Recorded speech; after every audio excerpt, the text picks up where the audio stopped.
Coucou tout le monde, bienvenue sur notre chaîne YouTube Viens et suis-moi, écoute et prête l'oreille. Je suis Vaya Priar et je suis heureuse de pouvoir vous retrouver pour cette deuxième vidéo dans notre semaine, dans notre étude de Viens et suis-moi de l'Ancien Testament et aujourd'hui le livre de Moïse, le chapitre 7.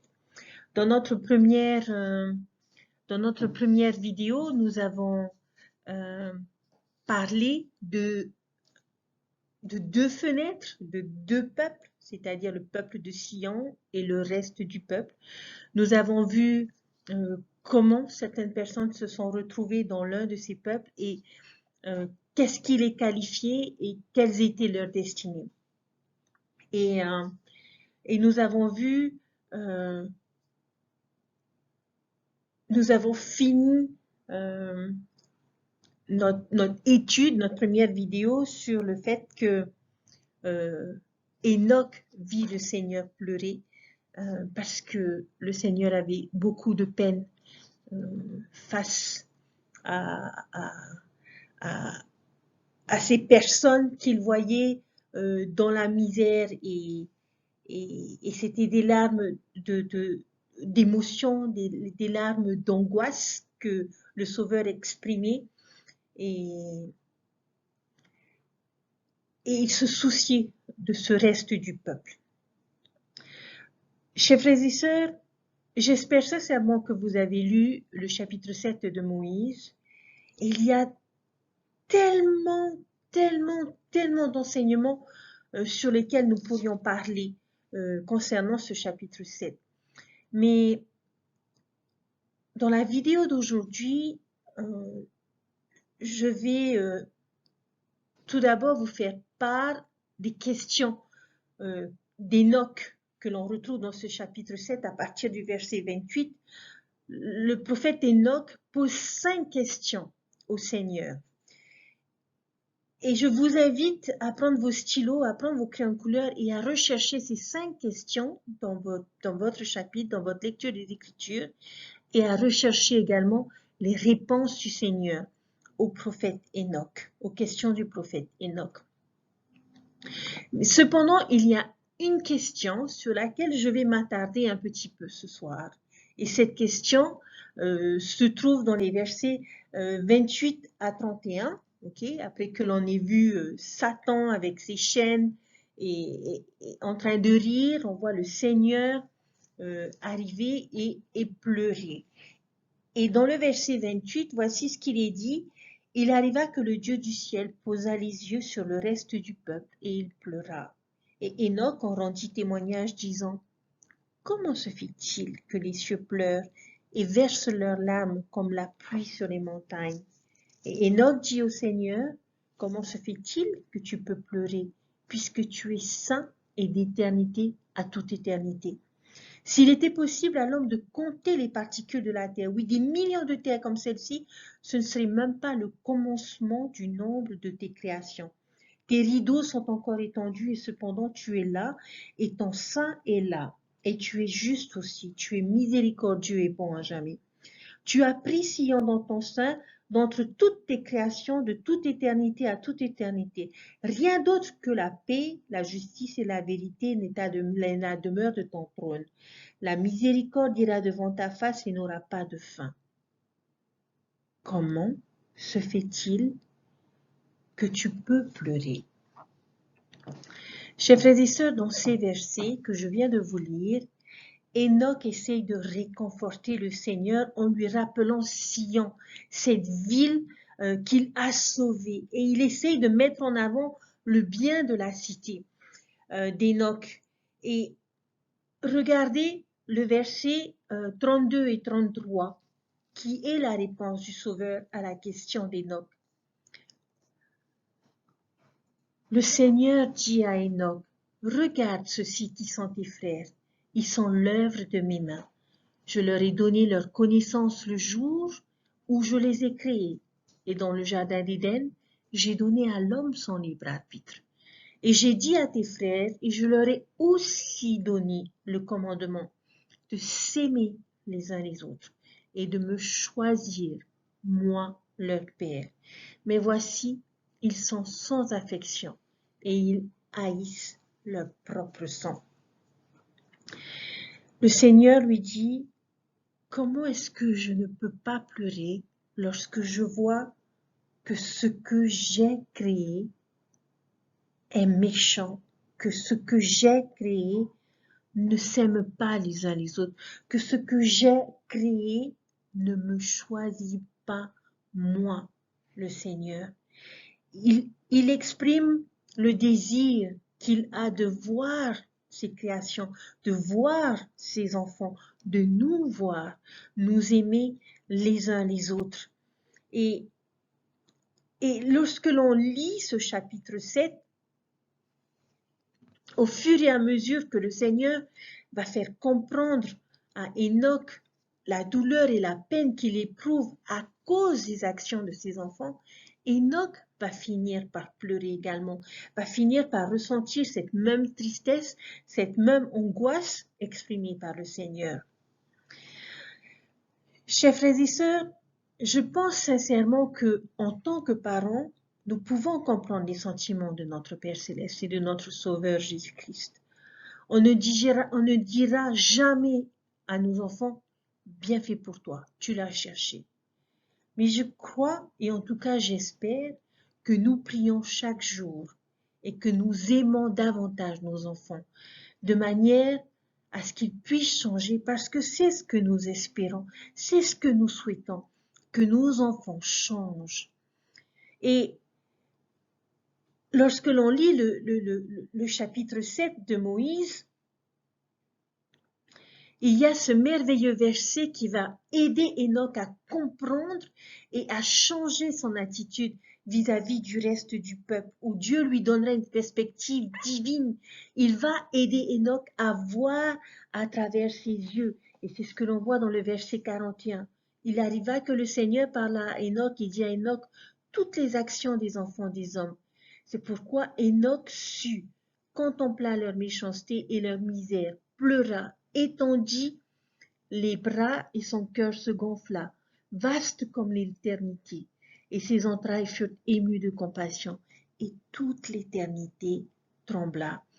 Dieu va donner à Enoch une compréhension parfaite de ce que la méchanceté apporte, c'est-à-dire la douleur et la souffrance occasionnée aussi chez l'agresseur que chez la victime, la misère du méchant. Alma le jeune a décrit aussi ce sentiment dans Alma chapitre 36, les versets 11 à 18, vers lesquels je vous invite à vous référer. Et il utilise des mots tels que crainte, tourment, souffrance, torture, horreur inexprimable. Et c'est après avoir compris toutes ces choses que Enoch va se mettre à pleurer. Et cette compréhension de la souffrance et de la douleur du reste du peuple va avoir un effet sur lui qu'il étendit les bras, son cœur se gonfle et ses entrailles sont émues de compassion et d'empathie. Enoch va non seulement voir, mais il va surtout comprendre la douleur et la souffrance.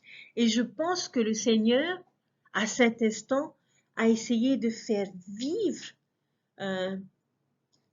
l'expérience de ces souffrances. Et nous savons tous, chers frères et sœurs, qu'il y a un être divin qui a vécu ces expériences, ces douleurs, cette souffrance. Et il s'agit de notre Sauveur Jésus-Christ, et particulièrement dans le jardin du Gethsémani. Et cela me fait penser à une écriture que l'on trouve dans Mosia, qui est un de mes livres préférés dans le livre de Mormon. Dans Mosia chapitre 3, au verset 7, et voici ce qu'il est dit. Et voici, il souffrira les tentations et la souffrance du corps, la faim, la soif et la fatigue, plus encore que l'homme ne peut en souffrir sans en mourir. Car voici, du sang lui sort de chaque pore, si grande sera son angoisse pour la méchanceté et les abominations de mon peuple. Il sera appelé Jésus-Christ, le Fils de Dieu, le Père du ciel et de la terre, le Créateur de tout depuis le commencement, et sa mère sera appelée Marie. Ce soir-là, dans le jardin de Gethsémani, chers frères et sœurs, le Sauveur savait parfaitement ce qu'était la souffrance, la misère, la douleur du méchant, celui qui n'a connu que justice et bonheur pour avoir été juste, a compris la douleur qu'apporte la méchanceté. Et c'est pour cette raison, chers frères et sœurs, que le Seigneur pleura. Lorsque nous continuons notre lecture dans le chapitre 7, le Seigneur va montrer à Enoch une génération entière qui sera balayée de la terre, et notamment à travers l'épisode du prophète Noé et du grand déluge. Une vision qui va être difficile pour Enoch à supporter au point qu'il refuse d'être consolé. Et je suis persuadée, chers frères et sœurs, que dans notre vie, il existe des personnes pour qui nous avons du mal à être consolés.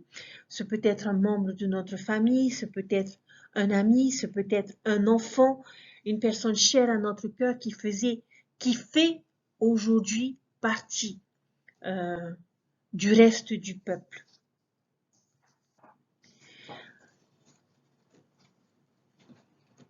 Mais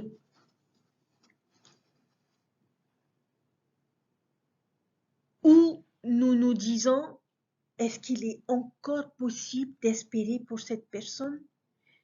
S'il nous est arrivé d'être dans cette situation, je nous invite, chers frères et sœurs, à lire les versets qui vont suivre, où le Seigneur va aider Enoch. Et le Seigneur, d'une certaine façon, va le réconforter. Il va montrer comment Dieu peut réconforter quelqu'un qui refuse d'être consolé.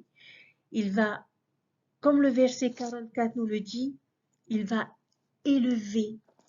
Il dit à Enoch, au verset 44, « Élève ton cœur, réjouis-toi et regarde. » Et le Seigneur va donner cette vision à Enoch du sacrifice expiatoire du Sauveur. Il va donner la vision de toutes les choses que la terre recevra et qui apportera de la joie et qui finira par réconforter Enoch. Il va demander au Seigneur de faire la promesse qu'un tel déluge ne s'abattra plus jamais sur les enfants de notre Père Céleste.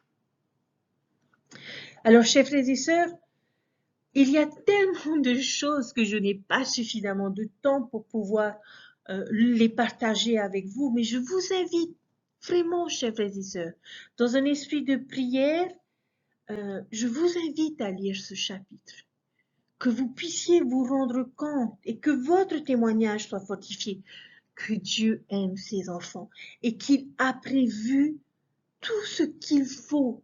Il sait donner les moyens pour pouvoir aider chacun de ses enfants à pouvoir revenir un jour auprès de lui, à pouvoir bâtir sa vie sur le roc. Il y a un verset que j'aime beaucoup aussi, le verset 53 dans Moïse chapitre 7, où le Seigneur dit « Béni est celui par la postérité duquel le Messie viendra, car il dit « Je suis le Messie, le roi de Sion, le roc du ciel, qui est aussi vaste que l'éternité. Quiconque entre par la porte et monte par moi ne tombera jamais. C'est pourquoi bénis sont ceux dont j'ai parlé, car ils viendront avec des chants de joie éternelle. » Le Messie, le roi de Sion, le roc du ciel. Combien il est important pour nous d'être fondés et bâtis sur le roc. Ici, d'une certaine façon, le Seigneur invite son peuple à monter sur le roc et fait la promesse que si nous nous établissons sur ce roc, rien, nous ne pourrons pas tomber. Pourquoi? Parce que ce roc est vaste, aussi vaste que l'éternité, donc il est impossible d'en tomber. Et, et, et le prophète Élamon, dans Élamon 5.12, nous rappelle cette exhortation que nous devons bâtir nos fondations sur le roc qui est notre Sauveur Jésus-Christ.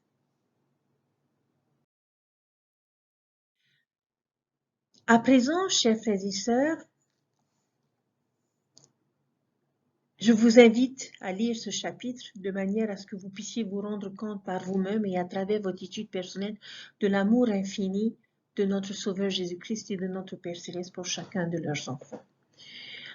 Le thème que nous avons à développer, c'est Sion. Lorsque nous avons étudié les doctrines et alliances, nous avons beaucoup parlé de Sion. Dans le chapitre 7, au verset 18, le Seigneur nous dit, le Seigneur appela son peuple Sion parce qu'il était d'un seul cœur et d'un seul esprit, et qu'il demeurait dans la justice, et il n'y avait pas de pauvre en son sein. Sion, d'un seul cœur et d'un seul esprit.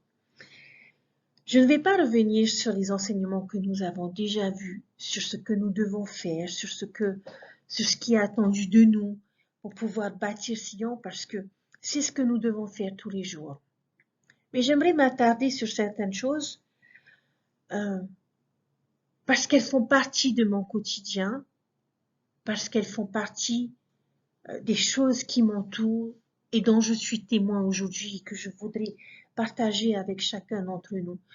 Je n'ai nullement l'intention de blesser qui que ce soit, chers frères et sœurs, mais juste nous enseigner et nous aider à devenir cette Sion que le Seigneur voudrait que nous soyons. J'ai avec moi une petite image qui est une image qui représente la naissance d'un petit éléphant.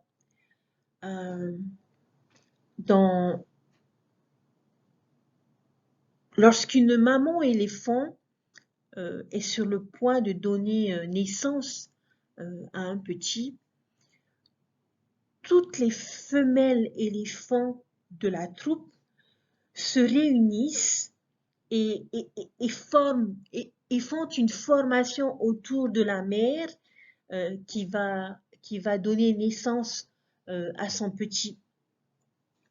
Et elles sont toutes serrées les unes à côté des autres pour que rien ne puisse être vu lorsque la mère éléphant met au monde son petit éléphanteau.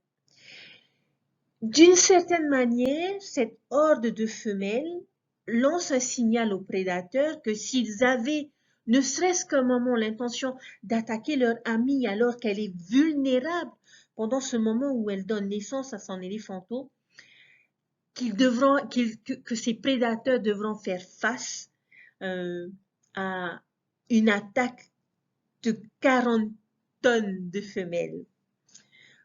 Et lorsque le petit naît, les sœurs éléphants de la mer font deux choses.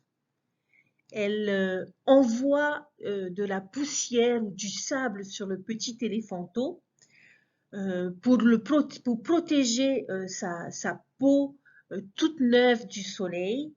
Et ensuite, elles hennissent, oui, non, c'est le verbe barrir pour les éléphants, je crois. Hennir, c'est le cheval. En fait, elles sonnent de la trompette, on va dire, pour pouvoir célébrer cette nouvelle naissance. Pourquoi est-ce que je vous fais part de cette petite analogie, chers frères et sœurs? Eh bien, tout simplement parce que j'ai trouvé que cette image était tellement belle, cette attitude et ce comportement étaient tellement beaux que je voulais partager ces choses avec vous de manière à ce que nous comprenions ce que veut dire Sion. Lorsque nos frères et sœurs sont vulnérables, chers frères et sœurs, lorsqu'ils donnent naissance à une nouvelle vie en devenant membre de l'Église, quand ils donnent naissance à de nouvelles idées, à de nouveaux appels, et qu'ils peuvent être attaqués dans ce moment vulnérable où ils naissent dans leurs responsabilités, dans leurs engagements. Ces personnes, chers frères et sœurs, ont besoin de nous pour pouvoir les entourer, pour pouvoir les accompagner de manière à ce qu'ils puissent créer, qu'ils puissent donner naissance, qu'ils puissent guérir, qu'ils puissent revivre. Et nous avons besoin de créer cette formation comme cet ordre d'éléphants femelles. Nous avons besoin de serrer les rangs et de protéger les frères et sœurs qui sont autour de nous et qui sont dans une situation vulnérable.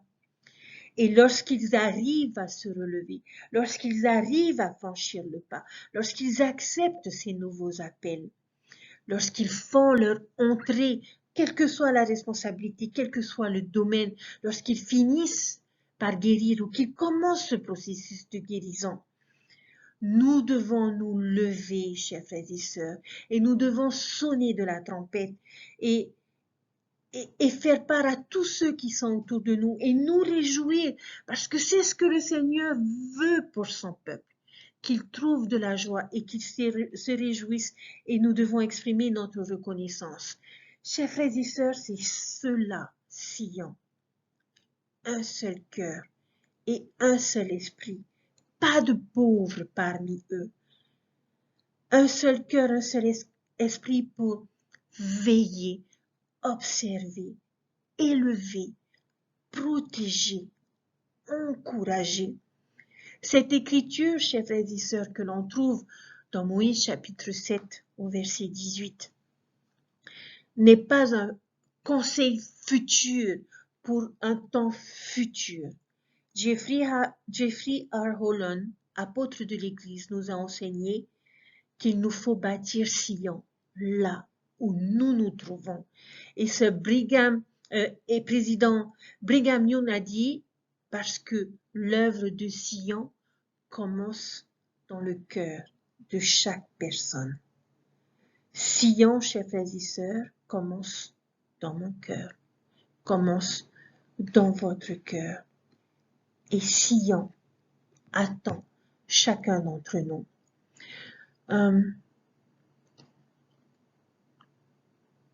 Dans l'Église, malgré nos différences, le Seigneur veut que nous soyons unis. Il a dit dans Doctrine et Alliance, soyez un. Et si vous n'êtes pas un, vous n'êtes pas de moi.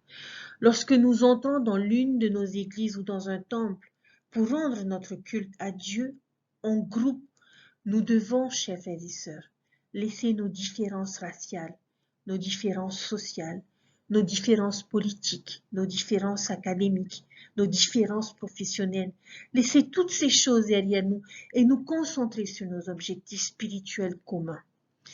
Ensemble, quel que soit notre statut, nous chantons des cantiques, nous méditons sur nos alliances pendant la Sainte Seine que nous renouvelons et nous disons simultanément et à voix haute le mot Amen à la fin de chaque discours, de chaque leçon, de chaque prière, acquiesçant ensemble ce qui a été dit.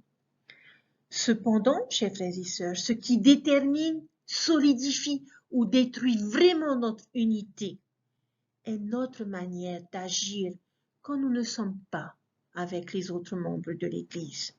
Comme nous le savons tous, il est inévitable et même normal que nous arrivions à parler les uns des autres. En fonction de ce que nous choisissons de dire à propos des autres, soit nos paroles contribueront à ce que nos cœurs soient enlacés dans l'unité, comme Alma l'a enseigné aux personnes qu'il baptisait dans les eaux de Mormon, soit elles effriteront l'amour, la confiance, la bonne volonté qui devrait exister entre nous. Certains commentaires, chers frères et sœurs, malheureusement, peuvent subtilement détruire l'unité. Je ne vais pas donner d'exemple de ce commentaire, mais je suis persuadée que nous sommes en mesure de réfléchir et de trouver quelles peuvent être ces paroles blessantes qui effritent et qui fragilisent l'unité dans nos familles, l'unité dans nos paroisses, l'unité dans nos pieux. Malheureusement, nous collons souvent des étiquettes permanentes sur des gens. Frères et sœurs, j'aimerais vous dire que nous n'avons pas le droit de considérer qui que ce soit, notamment les personnes que nous côtoyons à l'église, comme un mauvais produit fini. Au contraire, nos paroles à propos des personnes autour de nous devraient refléter notre croyance en Jésus-Christ et en son expiation, à savoir qu'en lui et que grâce à lui, nous pouvons toujours nous améliorer. Personne n'est parfait. Personne ne peut jeter la première pierre. Certains membres, malheureusement, commencent à critiquer et à s'écarter des dirigeants et des autres membres pour des choses sans importance. Rappelez-vous, lorsque nous avons étudié les doctrines et alliances de cet homme qui s'appelait Simon Strider et qui est devenu membre de l'Église en 1831, mais après avoir lu une révélation à son sujet, il a vu que son nom avait été mal orthographié. On avait mis un I au lieu d'un Y. Et à la suite de cela, il a émis des doutes au sujet du prophète et il s'en est suivi des persécutions contre Joseph Smith et même une apostasie. Il est probable que nous aussi serons un jour ou l'autre repris ou corrigés par nos dirigeants ecclésiastiques, ce qui sera notre test de notre unité, chers frères et sœurs, avec eux.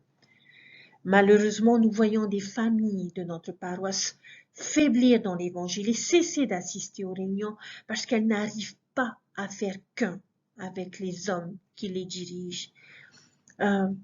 Beaucoup de jeunes, beaucoup d'enfants s'écartent du droit chemin dans leur adolescence parce que leurs parents critiquaient sans cesse les autres membres de l'Église. Juste avant ces souffrances dans le jardin de Gethsémani, tandis que Jésus priait notre Père Céleste en faveur des apôtres et de nous tous, il a dit « afin que tous soient un, comme toi, Père, tu es en moi et comme je suis en toi. » Frères et sœurs, je témoigne que si nous décidons d'être unis aux membres et aux dirigeants de l'Église, lorsque nous sommes assemblés et surtout lorsque nous sommes séparés, alors nous nous sentirons plus parfaitement unis avec notre Père Céleste et notre Sauveur.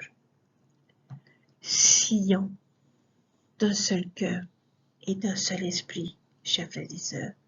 Si nous avons besoin de changer certaines choses dans notre vie, qui nous écarterait de cet objectif qui est, comme cette horde de femelles d'éléphants, de protéger, d'élever, de soutenir, d'encourager.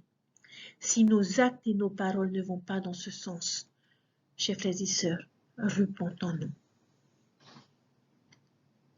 Tournons-nous vers le Seigneur, tournons-nous vers nos dirigeants, tournons-nous vers les Écritures pour savoir ce que le Seigneur veut que nous soyons et comment nous devons être unis d'un seul cœur et d'un seul esprit. Je sais que Dieu vit et je sais qu'il nous aime et je sais qu'il fera toujours tout ce qui est en son pouvoir pour pouvoir nous aider, pour pouvoir nous fortifier, pour pouvoir nous élever. Mais il a besoin de nous pour l'aider à prendre soin de chacun de ses enfants. Dans votre étude de cette semaine, s'il y a 2 choses que nous devrions retenir, chers frères et sœurs, c'est que chaque fois que nous agissons mal, chaque fois que nous souffrons, chaque fois qu'un frère et sœur est en difficulté, le Seigneur pleure. Chaque fois que nous faisons de mauvais choix, le Seigneur pleure. Pourquoi? parce qu'il comprend et qu'il connaît la douleur et la souffrance que mène la méchanceté.